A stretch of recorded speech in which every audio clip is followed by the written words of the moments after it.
Morning ಬೆಳಗ್ಗೆ ಎದ್ದ ತಕ್ಷಣ ಒಂದು ಗ್ಲಾಸ್ ಬಿಸಿನೀರನ್ನು ಕುಡಿದು ಟಿ ವಿಲಿ ನನ್ನ ಫೇವ್ರೆಟ್ ಮಂತ್ರ ಹಾಕೊಂಡು ನನ್ನ ಡೇನ ಸ್ಟಾರ್ಟ್ ಮಾಡಿದ್ದಾಯಿತು. ಸೊ ನಾನು ಮೆಡಿಟೇಷನ್ ಅಥವಾ ಯೋಗಕ್ಕೆ ಕೂತ್ಕೊಂಡಿದ್ದೀನಿ ಅಂದರೆ ನನಗೆ ಆ ಕೃಷ್ಣಾಯ ವಾಸುದೇವಾಯ ಅನ್ನೋ ಮಂತ್ರ ಕೇಳಿಸ್ತಾ ಇರಬೇಕು, ಅದು ಅಭ್ಯಾಸ ಮಾಡ್ಕೊಂಡ್ಬಿಟ್ಟಿದ್ದೀನಿ.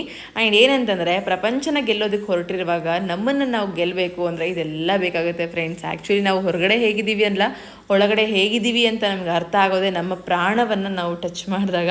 ಸೊ ಹಾಗಾಗಿ ಅದೇನೋ ಮೆಡಿಟೇಷನ್ ಮತ್ತು ಯೋಗನ ತುಂಬ ಮಿಸ್ ಮಾಡ್ಕೊತಾ ಇದ್ದೀನಿ ಅಂತ ಅನ್ನಿಸ್ತು. ಹಾಗೆ ಬೆಳಗ್ಗೆನೇ ಮುದ್ದೆ ಮಾಡ್ತಿದ್ದೀನಿ ಅಂತ ಅಂದ್ಕೊಂಡ್ರೆ ಸಾಂಬಾರಿತ್ತು, ಹಾಗಾಗಿ ತಿಂಡಿ ಇನ್ನೇನು ಮಾಡ್ಕೊಳ್ಳೋದು ಅಂತ ಅಂದ್ಕೊಂಡು ಮುದ್ದೆ ಮಾಡ್ತಿದ್ದೀನಿ. ಮಾರ್ನಿಂಗ್ ಮುದ್ದೆ ತಿನ್ನೋದು ನನಗಂತೂ ತುಂಬಾ ಕಂಫರ್ಟ್ ಆಗಿರುತ್ತೆ, ಯಾಕಂದರೆ ಇಡೀ ದಿನ ಎನರ್ಜಿ ತುಂಬ ಚೆನ್ನಾಗಿರುತ್ತೆ. ಹಾಗಾಗಿ ಮುದ್ದೆ ರೆಡಿ ಮಾಡ್ಕೊತಾ ಇದ್ದೀನಿ.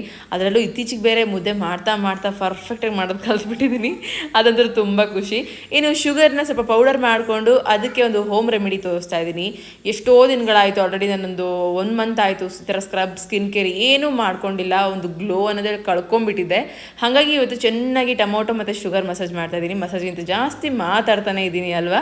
ಸೊ ನಾನು ಫೇಸ್ಗೆ ಹಚ್ಕೊಂಡಿರುವಂಥ ಸ್ಕ್ರಬ್ ಡ್ರೈ ಆಗೋದ್ರೊಳಗಡೆ ಮನೆಯೆಲ್ಲ ನೀಟಿಟ್ಟು ಕಸ ಹೊಡೆದು ಫೈನಲಿ ಮನೇಲಿ ಈ ಥರದೊಂದು ಆಯಿಲ್ ಡಿಫ್ಯೂಸರ್ನ ನಾವೇನಾದರೂ ಲೈಟ್ ಅಪ್ ಮಾಡಿದ್ವಿ ಅಂದರೆ ಎಂಥ ಒಳ್ಳೆ ಫ್ರೇಗ್ರೆನ್ಸ್ ಅಂತೀರ, ಸಖತ್ ಫ್ರೆಶ್ ಅನಿಸುತ್ತೆ. ಇದು ನನ್ನ ಮಾರ್ನಿಂಗ್ ರೂಟೀನ್.